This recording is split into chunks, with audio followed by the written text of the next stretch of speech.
So now let's get into women's soccer. They actually have a couple of games under their belt for this season under the new leadership and head coach of Devon Zvosec. I think it's the V you pronounced and not the Z. But coach, if you're watching, you got to let me know here because it's spelled Z-V-O-S-E-C. So I'm doing my best here. I think it's Vosec. But as we were talking here, they have a couple of games under their belt so far. And not only just exhibition, but they have 3 regular season out of conference games under their belt so far. But I want to start with some of the breaking news and some of the, or rather bigger news for these teams. I want to try and follow more of a consistent pattern when it comes to me covering these teams. So I'll start with the news here as the Horizon League released their preseason poll for Oakland, for women's soccer. They're the same for men's soccer, but we'll cover that in just a little bit. But the preseason poll ranks Oakland University 7th place in the Horizon League out of 11 teams. All 11 teams have women's soccer. Oakland landing in 7th place, which is where they left off last season after they took a loss to rival Detroit Mercy in the last game of the regular season, costing them a spot in the tournament as soccer only has the top 6 teams continue into the tournament. That last year's matchup was the deciding factor of who gets that 6th place spot. Unfortunately, Oakland did not get it, thus probably factoring in to how they get to returning at 7th place in the preseason poll. Meanwhile, number 1 is taken by Milwaukee. No doubt they're one of the best teams and have been an absolute powerhouse in the Horizon League for women's soccer for as long as I've been at Oakland. So that's just kind of how business is with Milwaukee. A couple of years ago, they had like a literally undefeated season in conference, and they had 1 loss during the regular season. So Milwaukee is cooking usually when it comes to their women's soccer, so nothing unusual there. So now we'll get into some of the games that they played here this week.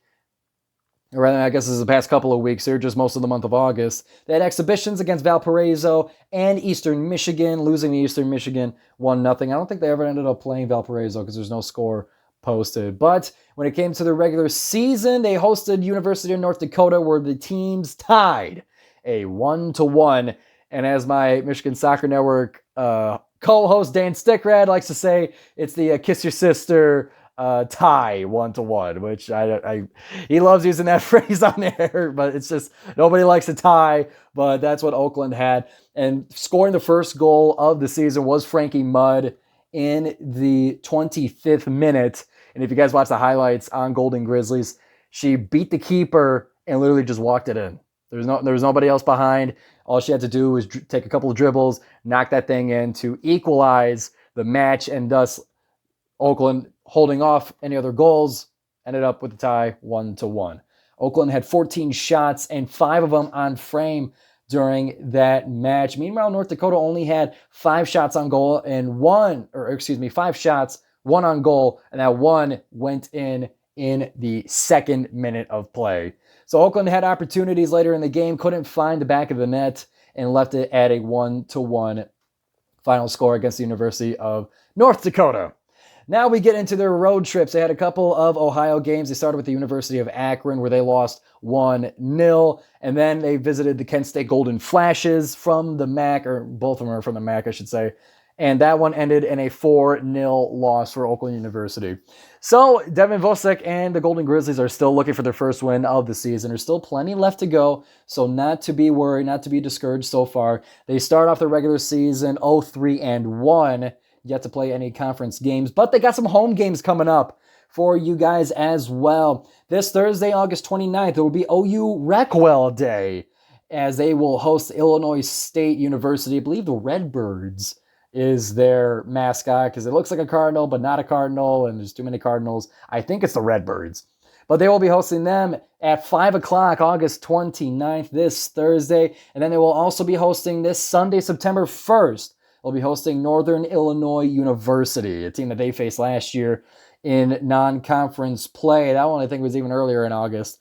And the Golden Grizzlies had a tough fight in that one, too. So we got 2 great home games for women's soccer coming up for you guys. If you're students, be sure to go and cheer on your Golden Grizzlies. And if you're part of Recwell, there's free admission for employees and external members. They're starting to celebrate. Sunday is club day, where youth clubs and under 12 are able to get into the game and kind of share the love of the beautiful game with the beautiful game with the community.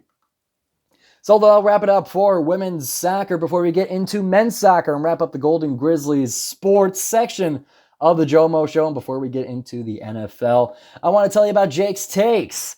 If you want more in-depth coverage and commentary, or even more interviews with coaches and athletes, and Jake's Takes is the place to be. Jake Masucci, who is one of the managers of the Golden Grizzlies men's basketball team, hosts Jake's Takes, where he's now in the middle of his college athletes and college coaches series, or rather just coaches series. He's got a lot of interviews coming up, and if for you Golden Grizzlies fans, he's also interviewed Baru Nevalarua of the men's basketball team, as well as assistant coach Bobby Naubert. So if that's something you're interested, he also talked to Chris Conway all the way from Washington. If that's stuff that's interesting to you, then be sure to go and subscribe to Jake's Takes. However you get your podcast, go and follow him on Instagram at Jake's Takes with a dot after K.